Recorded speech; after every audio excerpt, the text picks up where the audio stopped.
everyone, and welcome back to my channel. Today I wanted to share a really powerful reflection exercise, something I recently used with a client who's facing one of the most complicated decisions, whether to stay or leave her abusive marriage.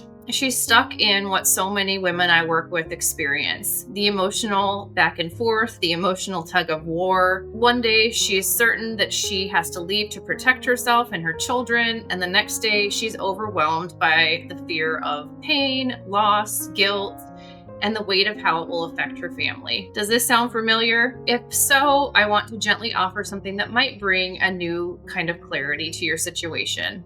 I call this exercise Letters from Your 80-Year-Old Self. This exercise isn't about rushing to make a decision. It's about zooming out from the immediate pain that you're experiencing or feel you'll experience by leaving and imagining that long-term view of your life. I think there's a saying that says something like, it's hard to see the forest through the trees. And that's the case when you're faced with really difficult decisions like this. In this situation, it feels like there's no good option. There's no easy solution, and there's no right way to handle things.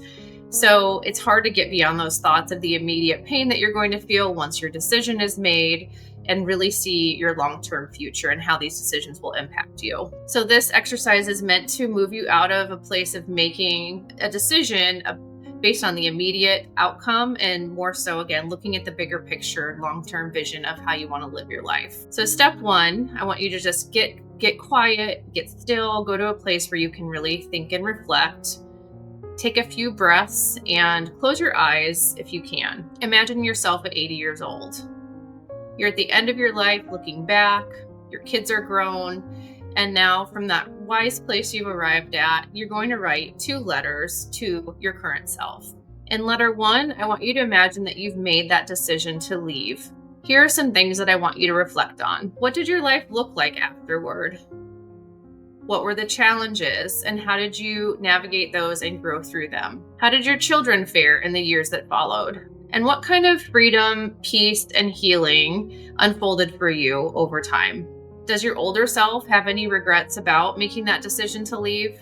And what would that wise, old version of yourself want you to know right now as you stand at this painful crossroads?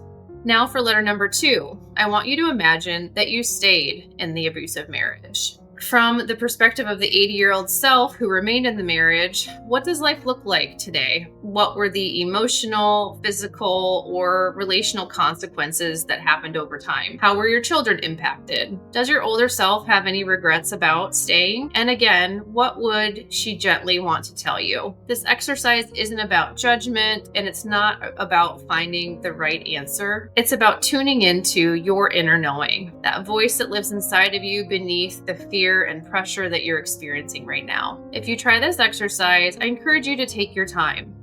You might only write 1 letter at first, or maybe not at all, and you just need to sit on it for a little bit. But just planting this seed and really thinking about that long-term vision can give you some clarities in ways that you didn't expect. And if you're in a situation like this, I just want you to know you're not alone. You're not crazy. You're not weak.